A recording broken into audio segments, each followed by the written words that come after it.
কৃষ্ণৰ কি নাই কৃষ্ণৰ মায়া নাই কৃষ্ণক মায়াই স্পৰ্শ কৰিব নোৱাৰে কিয়নো কৃষ্ণ মায়াপতি এই মায়াবিলাকৰ তেওঁ মালিক সেইটো কাৰণে এই কৃষ্ণৰ গুণযশ আৰু লীলাৰ এই ভাগৱত শাস্ত্ৰ ব্যাসনন্দন সুখদেৱে যেতিয়া তেওঁ পিতৃগুৰুৰ ওচৰত পঢ়িলে শিকিলে আৰু বুজিলে সুখ কি হৈ গ'ল সুখ দেহৰ তত্ত্বৰ পৰা শুদ্ধগামী হৈ গ'ল দেহ তেওঁৰ লগত আছিলে কিন্তু দেহত দেহ থকা সত্ত্বেও তেওঁ উদ্ধৰ এটা হ'ল মানে ভূমিয়ে তেওঁক আকৰ্ষণ কৰিব নোৱাৰে মহাকৰ্ষণে তেওঁক ওপৰলৈ টানি দিব নোৱাৰে ললিত বলিত হৈ গ'ল কি হৈ গ'ল তেওঁ দিগবাস হৈ গ'ল তেওঁ বসন পিন্ধাৰ প্ৰয়োজনীয়তা অনুভৱ নকৰা হ'ল যে জগতৰ হৰি ভগৱন্ত কৃষ্ণই যে পীতাম্বৰ ৰূপে আত্মবস্ত্ৰৰে মোক পৰিধান কৰি আছে সেই এখন বস্ত্ৰকে মই সদায় পৰিধান কৰিম যিখন বস্ত্ৰ ভগৱন্ত প্ৰভু কৃষ্ণই পৰিধান কৰি আছে এইটো কাৰণে সুকে বসন নিপিনে তেওঁ কি হৈ থাকে তেওঁ দিগবাস হৈ থাকে এইটো বহুতে প্ৰশ্নও কৰে যে সুকে কিয় বসন পৰিধান নকৰে একমাত্ৰ সুখ যিজন মুনিসকলৰ মাজত গোবিন্দ একমাত্ৰ সুখ মুনি যিজন মুনিয়ে বৈকুণ্ঠৰ কল্পতৰু ভাগৱত শাস্ত্ৰ লাভ কৰিলে একমাত্ৰ সুখ মুনি ৬০,০০০ ঋষিৰ মাজত পৰীক্ষিতৰ প্ৰশ্নৰ উত্তৰৰ সমাধান যিজন মুনিয়ে দিবলৈ সক্ষম হ'ল এইটো কাৰণে সুখ মানে স্বৰূপাৰ্থত আত্মা সুখ মানে স্বৰূপাৰ্থত আত্মা আত্মাৰ লক্ষণ কি আত্মাৰ লক্ষণ হ'ল সচ্চিদানন্দ আত্মা সদায় আনন্দিত অখণ্ডিত ক্ষয় নহয় অক্ষয় সনাতন সত্য শুদ্ধ আৰু নিৰ্মল এইটো কাৰণে সুকৰ জন্ম কেতিয়া হৈছিলে সুকৰ জন্ম হৈছিলে সত্য সুকে শৰণ কেতিয়া লৈছে শৰণ লৈছে কেঁচা যুগত বহুত জনকৰ ওচৰত জন্ম সত্যত শৰণ লৈছে কেঁচা যুগত দাপৰত জনকৰ ওচৰত আৰু ভাগৱত শাস্ত্ৰ কেতিয়া অধ্যয়ন কৰিছে ভাগৱত শাস্ত্ৰ অধ্যয়ন কৰিছে দাপৰত পিতৃগুৰুৰ পৰা আৰু ভাগৱত শাস্ত্ৰ কীৰ্তন কৰি পাণ্ডৱৰ আদি পৰীক্ষিতক শ্ৰৱণ কৰাইছে কেতিয়া কলিৰ সন্ধ্যা সত্য টেপা তাপৰ কলি এই চাৰিটা যুগত সুখমুনি ১৬ বছৰীয়া চিৰতৰু তেওঁ দেহৰ ওচৰতে কোনো ক্ষয় অৱক্ষয় এনেকুৱা গুণ আহিব পৰা নাই সেইটো কাৰণে সুখ মানে আত্মা আত্মাইহে পায় কি এই পৰমাত্মাৰ ভাগৱত ৰহস্য গংগাৰ পাৰলৈ যেতিয়া পাণ্ডৱৰ নদী পৰীক্ষিতে হাতযোৰ কৰি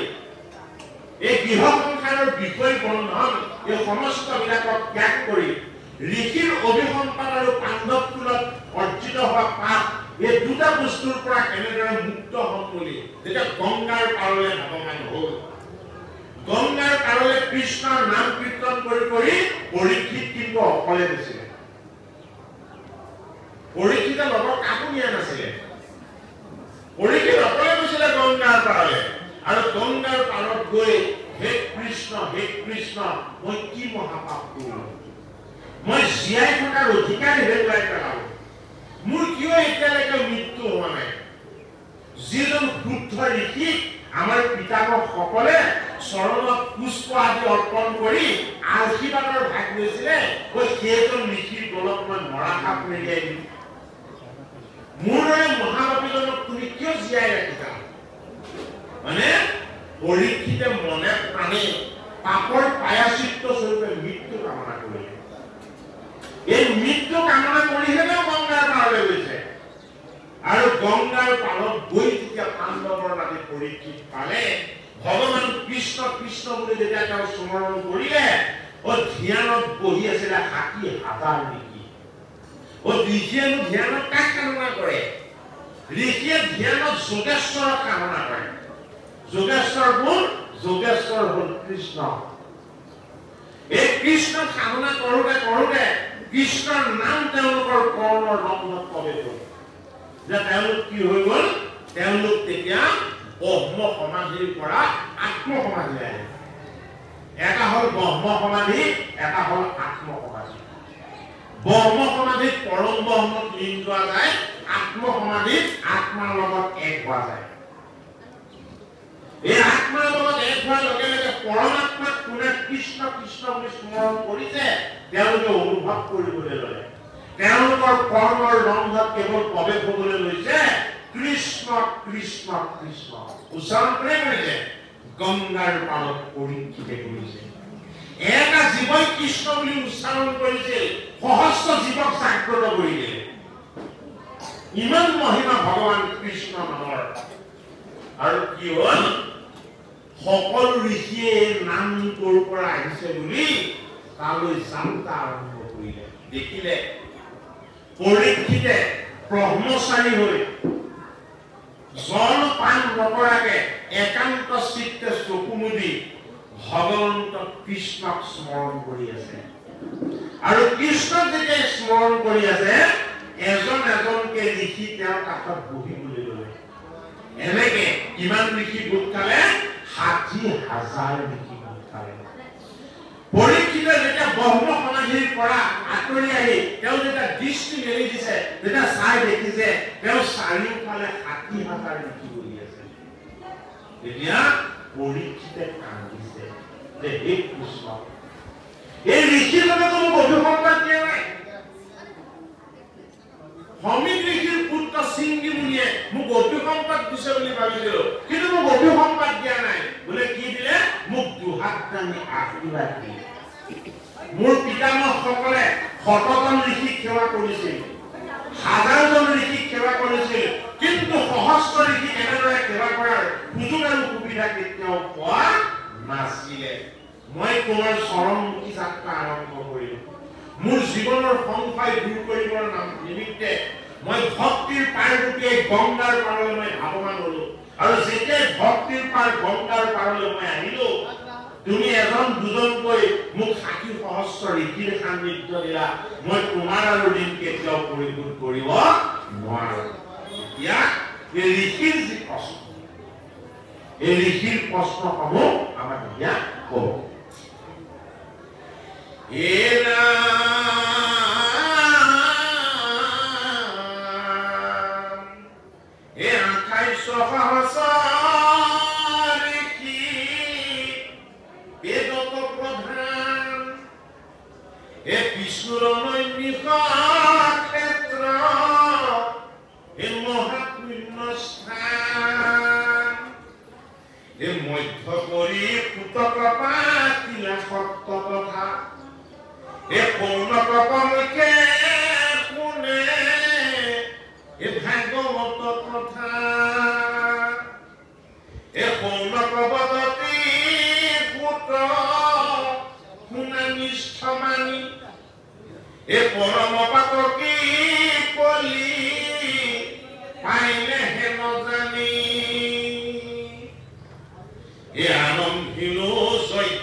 মেলা দেখে আমাৰ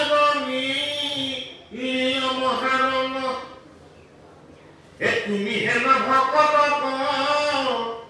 ভাগ্যে পাইলো সংগ যত স্বৰ্গ সুখিতো মুখ্য সুখনী এই ভকতৰ সংগ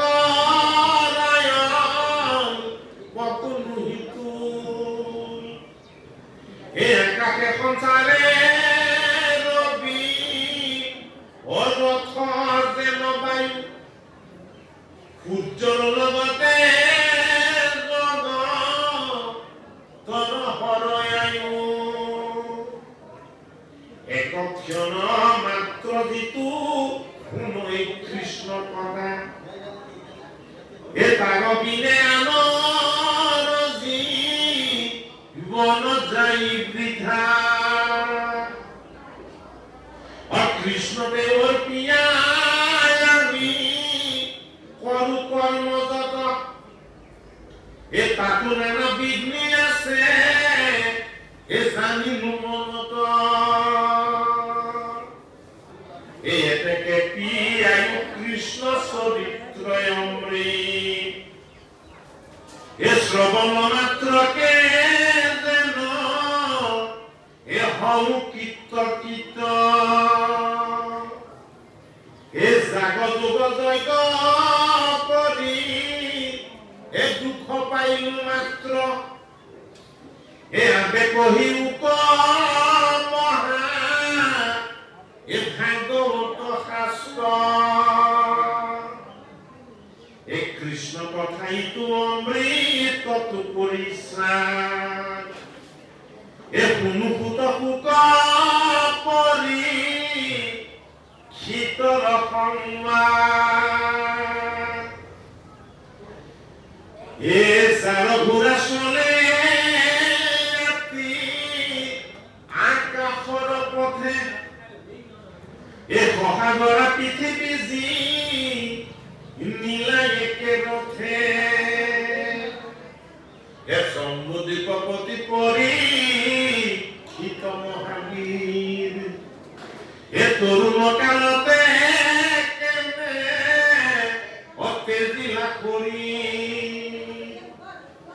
এ ভিত্ততে নখাতে পৃথি বীৰনাথ যত এ কৃষ্ণ ভকত তেন্তে এ মহাভাগৱত এ হৰিস্মৰি যিমতে কৰিলা কোনো ত্যাগ এ কহিও তাহান জন্ম এ পুত মহাভাগ ভাগৱত শাস্ত্ৰভাগ এই ভূমিৰ শাস্ত্ৰ নহয় বোলে বৈকুণ্ঠৰ পৰ্বতৰো ভাগৱত এটা ৭খন স্বৰ্গ আছে ৭খন স্বৰ্গৰ একেবাৰে ওপৰত হ'ল হৰৰ ৰাজ্য হৰৰ ৰাজ্যৰ ওপৰত কি আছে ব্ৰহ্মাণ্ডৰ সীমাটো কি হৈছে এই ব্ৰহ্মাণ্ডৰ সীমা য'ত শেষ হ'ল তাৰ পৰাই আৰম্ভ হৈছে বৈকুণ্ঠ ধাম য'ত কাল আৰু মায়া সময় তাত প্ৰৱেশ হ'ব নোৱাৰে সময় মানে হ'ল কাল য'ত সময় প্ৰৱেশ নহয় তাত জন্ম আৰু মৃত্যু প্ৰৱেশ হ'ব নোৱাৰে সেইটো কাৰণে বৈকুণ্ঠপতি হ'ল ভগৱান কৃষ্ণ সেই বৈকুণ্ঠ ভাগৰ তেওঁ স্বামী মালিক কিয় বৈকুণ্ঠত জন্ম নাই মৃত্যু নাই কাল নাই আৰু মায়াৰ বিক্ৰম নাই গতিকে শাস্ত্ৰভাগ ক'ত আছিলে বৈকুণ্ঠত আছিলে কাৰ সম্পত্তি হৈ আছিলে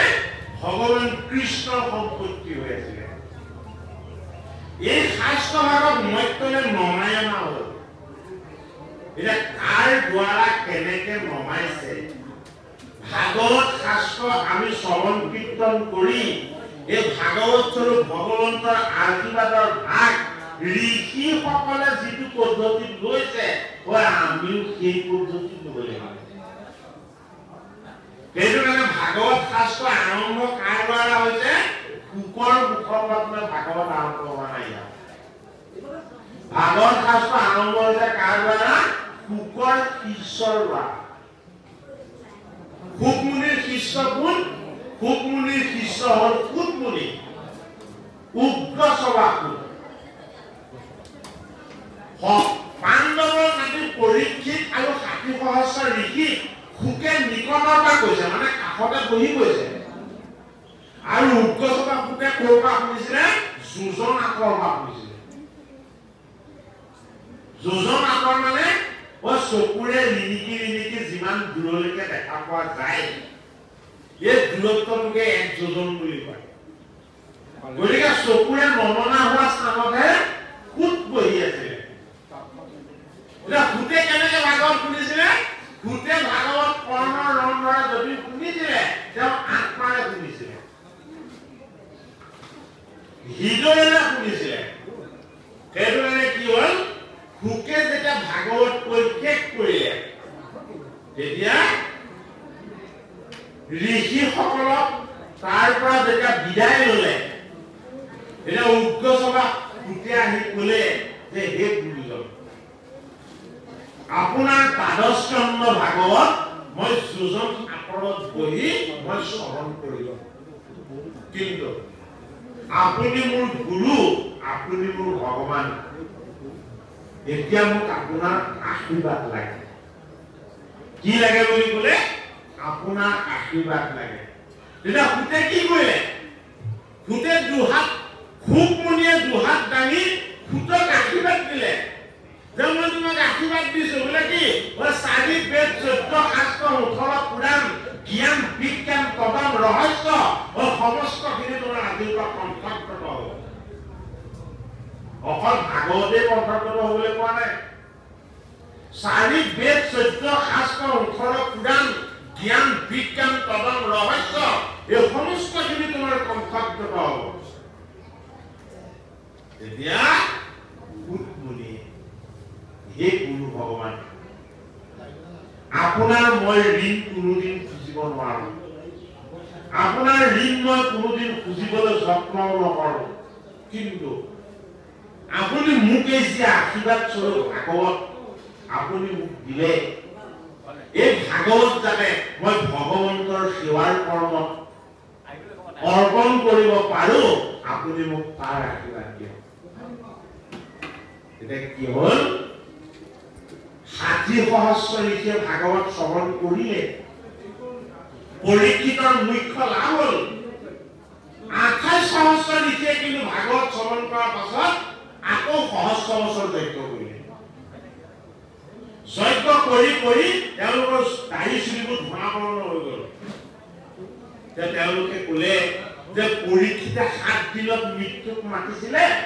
আমি 1000 বছৰতো মৃত্যু আনিব নোৱাৰিলো আমি দেহৰ জড় বন্ধনতে বান্ধ খাই থাকিব লগা হ'ল গতিকে আমাৰ নিষ্ঠাৰ এটাই আছে বোলে কি আমি কুকদেৱৰ ওচৰলৈ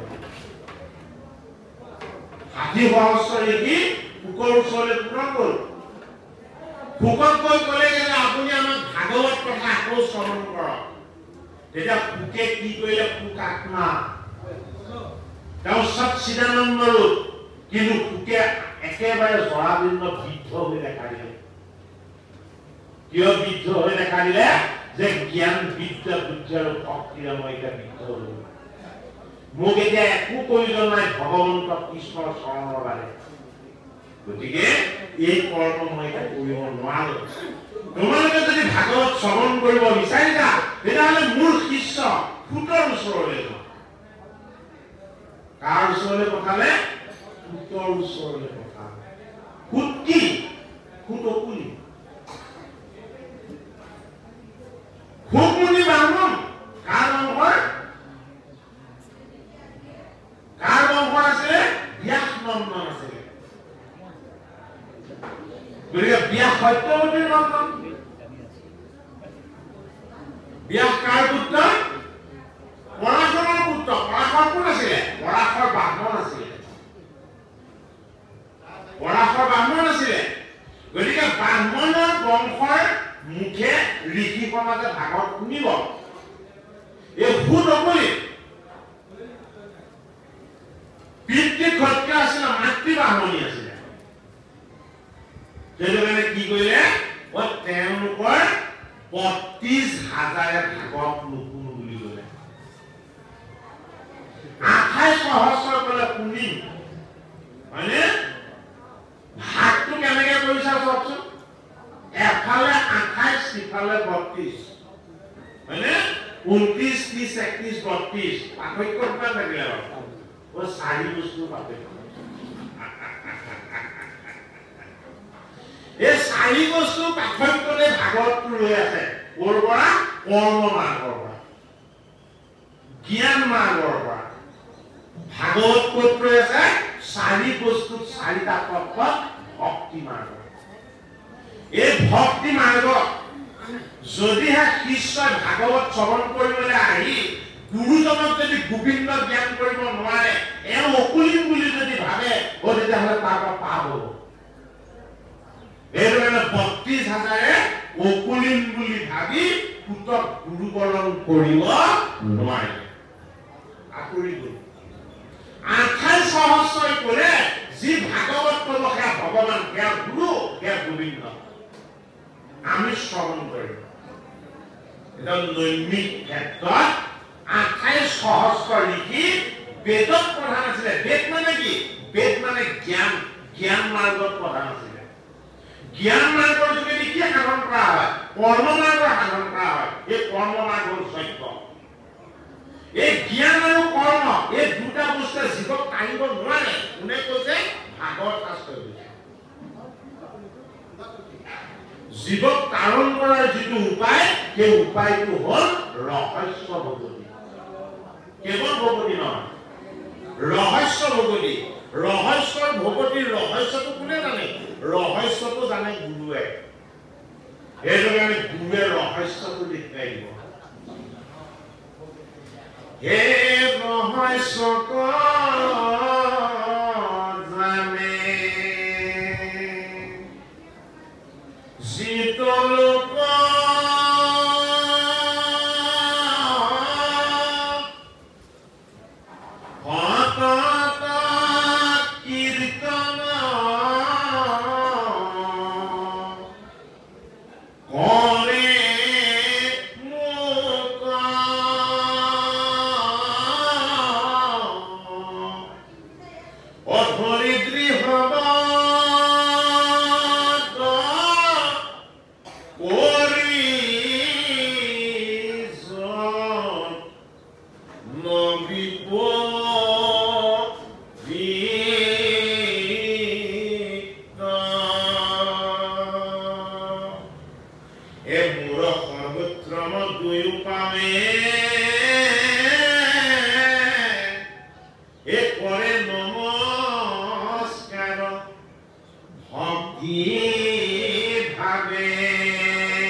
নহলে লিগেসি ডাটাত যদি আমাৰ নাম নোকমায় তেতিয়া হলে আমাৰ ভোটিং পাৱাৰটো নাথাকিব ভোটি চলে গুচি যাব পাৰে ভোটি চলে বিফল পায় এইটো কাৰণে এইটো যুগটো যদি ওই পূজা পাতল যজ্ঞ বলি বিধান ওই এয়া যদি কৰিছে ওই তেতিয়া হলে ওই সেজন কিমান অজ্ঞানী হৈ আছে অজ্ঞানীকৰণৰ কাৰণে বলি বিধান পূজা পাতল এইবিলাক প্ৰৱৰ্তন কৰিলে অজ্ঞানীসকলৰ কাৰণে যিসকল মন্দমতি এই ঋষিসকলৰ মাজতে ৩২,০০০ অজ্ঞানী ওলাই গ'লে ২৮,০০০ কি ২৮,০০০ দিব্য জ্ঞানী কি কৰিলে ভূতক ক'লে যে আমি আপোনাৰ মুখপত্ৰে ভাগৱত শ্ৰৱণ কৰিম এটা ভূতক মাতি আমি ভাগৱত কথা শ্ৰৱণ কৰিবলৈ লোৱাৰ আগত ভাগৱত কেনেকে শ্ৰৱণ কৰিব লাগে প্ৰথম শ্লোকত শিকাই লৈছে বলে কি ওই আমাক প্ৰথমতে কৃষ্ণ কথা ক'ব নালাগে ঋষিসকলে প্ৰথম কৃষ্ণ কথা নাই কোৱা ঋষিসকলে প্ৰথম কাৰ কথা সুধিলে বৈষ্ণৱৰ কথা সুধিলে বৈষ্ণৱ কোন বৈষ্ণৱ পৰীক্ষিত যে যিজনে ভগৱন্ত বিষ্ণুৰ পৰম কৃপা পালে খুব মুনিৰ দৰে গুৰুৰ চৰণ পালে বৈকুণ্ঠৰ কল্পতৰ ভাগৱত শাস্ত্ৰ শ্ৰৱণ কীৰ্তনৰ আনন্দ পালে ঈশ্বৰ কৃষ্ণত যিজনে এক হৈ যাব পাৰিলে সেই পৰম বৈষ্ণৱজনৰ জন্মৰ কথা আমাক দিয়া হয় গতিকে ভকতৰ বৈষ্ণৱৰ কথা যদি নাজানো বুজিবলৈ শিকিবলৈ যত্ন নকৰো ডাইৰেক্ট আমি এমএ পাছ হৈ যাব নোৱাৰিম যদি অবাককেইটা এইবিচিডিকেইটা চিনাকি হৈ লোৱা নাযায় ভগৱন্তক জনাৰ আগত জানিব লাগিব ছজন ভকতক ভগৱন্ত কৃষ্ণক জনাৰ আগত আমি জানিব লাগিব কাক 12জন বৈষ্ণৱ এই 6জন ভকত আৰু 12জন বৈষ্ণৱ মুঠ পৰিমাণ 18 ব্যাসে প্ৰমাণ কৰা পুৰাণ 18 ব্যাসে প্ৰমাণ কৰা মহাভাৰতৰ পৰ্ব 18টা ব্যাসদেৱে প্ৰণয়ন কৰা গীতাৰ যোগ 18টা কুৰুক্ষেত্ৰৰ সেনাৰ পৰিমাণ 18 অক্ষয়িনী যুদ্ধ হৈছিল 18 দিন মানে এই 18টা তত্ত্ব ঈশ্বৰ কৃষ্ণই কৌতুক কৰিছে নৃত্য কৰিছে আনন্দ কৰিছে এইটো কাৰণে জগতৰ হৰিয়ে ওই এটা দৃষ্টিত কোটি কোটি ব্ৰহ্মাণ্ড নিৰ্মাণ কৰিব পাৰে সেইজন জগতৰ হৰিয়ে কেৱল 6জন ভকত ৰচনা কৰিছে কেৱল 12জন বৈষ্ণৱ ৰচনা কৰিছে কিয় ওই এই 6জন আৰু এই 12জনৰ বিষয়ে যদি জানিব পাৰা তেতিয়া হলে মুখ জানিবলৈ বাকী নাথাকিব এইজনে 6জন ভকতৰ বিষয়ে অকণমান ক'ব লাগিব তাৰ পাছত 12জন বৈষ্ণৱৰ বিষয়ে ক'ব লাগিব মানে তাৰ পাছত ভাগৱতৰ ভগৱন্ত কৃষ্ণ লীলাৰ মহিমাৰ বিষয়ে আমি ভাগৱত পাম 6জন ভকত সত্য যুগত সকলো ভকত আছে গতিকে আমাৰ সত্য যুগটো কি আমাৰ সত্য যুগটো হ'ল ৫০ বছৰ বয়সলৈকে শিশু কালটো এইটো আমাৰ সত্য যুগ যদি বাস্তৱ দৃষ্টিৰে চাওঁ ৫০ বছৰলৈকে শিশুৰ বোধ ক্ষমতাটো নাথাকে বুজাৰ ক্ষমতাটো নাথাকে কোনটো ভাল কোনটো বেয়া উচিত অনুচিত এইটো নাজানে সেইটো আমাৰ কাৰণে সত্যকাল আমি সকলো এইটো যুগত ভকত আছিলো হয়নে সেইটো কাৰণে সত্য যুগত সকলো ভকত এই সত্য যুগৰ পাছত টেকা যুগ টেকা যুগত ৩জন ভকত এজন বান্দৰ এজন ভালুক আৰু এজন ৰাক্ষস আমাৰ টেকা যুগটো কেতিয়া চলে আমাৰ টেকা যুগটো চলে ৫০ বছৰৰ পাছৰ পৰা একেবাৰে ৬০-৭০ বছৰ বয়সলৈকে এইটো আমাৰ টেকা যুগ দাপৰ কেতিয়া আৰম্ভ হয় আমাৰ দাপৰ আৰম্ভ হয় মৃত্যুৰ দুৱাৰ বুলিলে যোৱাৰ আগে আগে হয়নে যিদিনাখনে আমাৰ মৃত্যু সেইটো আমাৰ কলিযুগ কলকি আৰু কলি এই কলি যুগত আমাৰ মৃত্যু হয় বাস্তৱ দৃষ্টিৰে যদি যুগ ধৰ্মটো আমাৰ দেহ ৰক্তত চাব বিচাৰো কিয়নো আমি ৫০ বছৰৰ পাছৰ পৰা ৬০-৭০লৈকে আমি তিনিজন ভকতৰ তত্ত্বটো জানিব লাগিব যৌৱন আৰম্ভ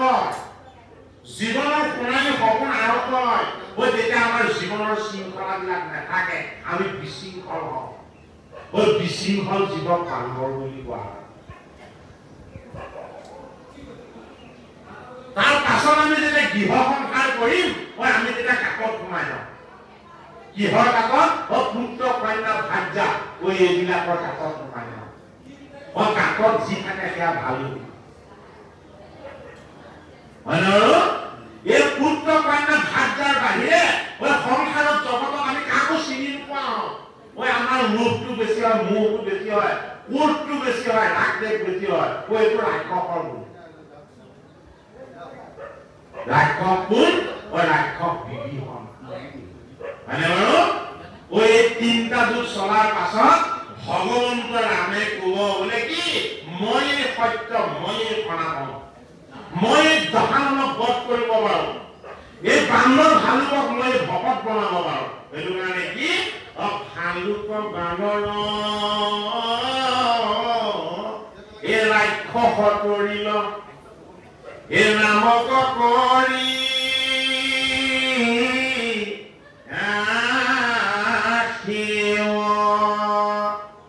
সংসাৰৰ গুহাত সোমাই থকা আমাৰ এই ভালুক সদৃশ জীৱনটো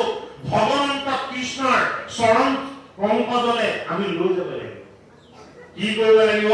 এই সংসাৰ মিছা এই সংসাৰৰ মায়া মিছা এই সংসাৰৰ পুত্ৰ কন্যা ভাগ্য সকলো মিছা সত্য কেৱল তুমি তোমাক পৃথিৱী এইবিলাকত লগাৰ কাৰণে মই ভালুক সদৃশ হৈ পৰিছিলো জাম্বন্তক কি কৰিলে ৰামে চিনাক জিতু দিলে এৰা জাম্বন্ত তুমি লিখৰাজ বোলে কি তুমি ব্ৰহ্মাৰো বুজনি তুমি যে ভালুক সদৃশ এটা জীৱন পাইছিলা কিয় পাইছিলা জানা মোৰ চৰণ দৰ্শন কৰিবৰ কাৰণে পাইছিলা জাম্বন্তই কি কৰিলে ৰামৰ চৰণত শৰণ ল'লে ৰামৰ চৰণত শৰণ লৈ ৰামক বাক্য দি দিলে যেতিয়ালৈকে জীৱন থাকিব তেতিয়ালৈকে মোৰ স্মৃতিত কেৱল তোমাৰ নাম থাকিব মোৰ কণ্ঠত কেৱল তোমাৰ নাম থাকিব আৰু হৃদয়ত কেৱল তোমাৰ নাম থাকিব তাৰ বাহিৰে মই মোৰ লগত একো বস্তু নাৰাখো এজন ব্যক্তি বা এটা ভালুক টেকা যুগৰ পৰা দাপৰ যুগলৈকে যি থাকে ন নেথাকে কোনোদিন অক্ষয় অব্যয় ক্ষয় নোহোৱা বিনাশ নোহোৱা এটাই বস্তু আছে সেইটোৱে হ'ল ৰামৰ নাম ৰামৰ নামক কোনো বিনাশ কৰিব নোৱাৰে ক্ষয় কৰিব নোৱাৰে জাম্বন্তই কি ল'লে দেহৰ মুখ ত্যাগ কৰিলে সংসাৰৰ বন্ধন ত্যাগ কৰিলে গুহাত সোমাই কেৱল ভগৱান নামৰ নাম জপিবলৈ ল'লে নাম জপ কৰি থাকোতে থাকোতে থাকোতে থাকোতে টেকা যুগ শেষ হৈ দাপৰ যুগৰো মধ্যভাগ পাই গ'ল কিমান সময় গ'ল জাম্বন্তই গমেই নাপালে ভগৱন্ত ৰামচন্দ্ৰয়ো নিজৰ অৱতাৰক সলনি কৰি আনন্দ মূৰ্তি কৃষ্ণ অৱতাৰলৈ যেতিয়া আহিলে কৃষ্ণ গোসাঁই ভাবিলে এই ভকতজনৰ লগত অকমান যুদ্ধ কৰি আহোঁ জগতৰ হৰিয়ে জীৱনে তেওঁৰ শক্তি সামৰ্থৰ সৈতে এজন সমান যোদ্ধা লাগিব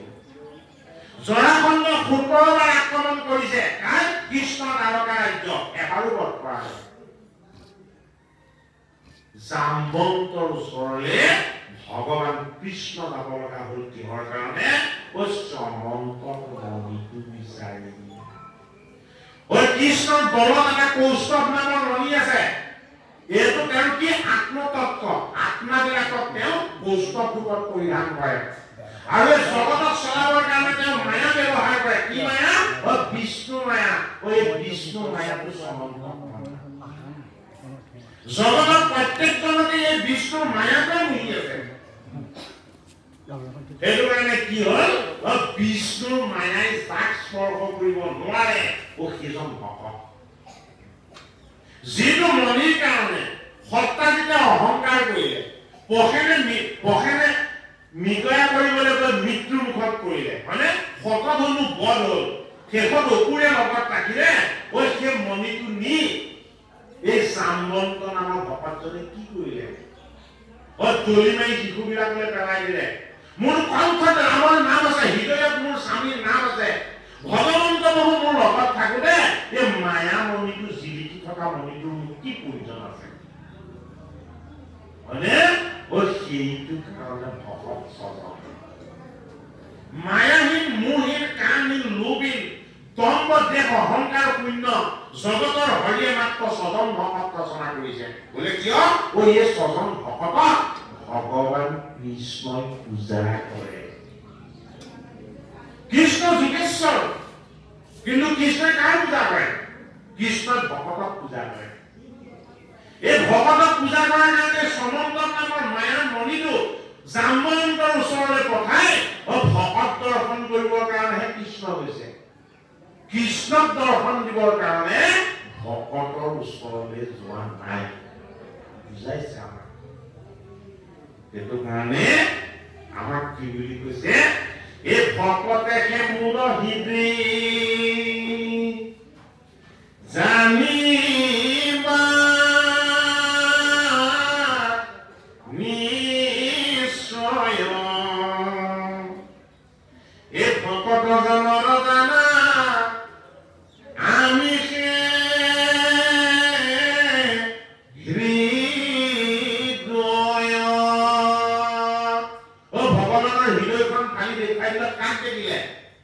ৰামে বুকু ফালি দেখুৱাই দিলে কাক দেখিলে হনুমানক দেখিলে আৰু হনুমানে যেতিয়া বুকু ফালি দিলে তেতিয়া কাক দেখিলে তেতিয়া ৰাম সীতা আৰু লক্ষ্মণক দেখিলে গতিকে ভকত আৰু ভগৱান অভিন্ন এই অভিন্ন অনুভৱটো ঋষিয়ে নাছিলে এইটো মানে 28,000 ঋষিয়ে অনুভৱ কৰিবলৈ অনুশীলন কৰিলে 32,000 সেই তত্ত্বটোক মানি নললে সেইটো কাৰণে কৰ্মকাণ্ড অজ্ঞান কাণ্ডত তেওঁলোক বন্দী হৈ থাকিব বোলে কিয় জগতখন চলিবলৈ হলে তেওঁলোকক তেনেকে ৰাখিব লাগিব এই জগতখনক চলাবৰ কাৰণে হৰিয়ে সেই পদ্ধতিটো অৱলম্বন কৰিলে এতিয়া এই জাম্বন্ত নামৰ ভকতজনে 28 দিন যুদ্ধ কৰিছে 28 দিন যুদ্ধ কৰিলত ভাগৰ লাগিল যে মোৰ ৰাম নামৰ শক্তিতকৈ বেছি শক্তি এজন কাৰ ৰাৱণৰ লগত যুদ্ধ কৰোঁতে যিটো ৰাক্ষসক মই এবাৰ প্ৰহাৰ কৰিছো সি মৃত্যুলৈ গৈছে সি আৰু উঠিব পৰা নাই ইমান দিন সাধনাৰ বলত এইজনৰ লগত মই 28 দিন যুদ্ধ কৰিছো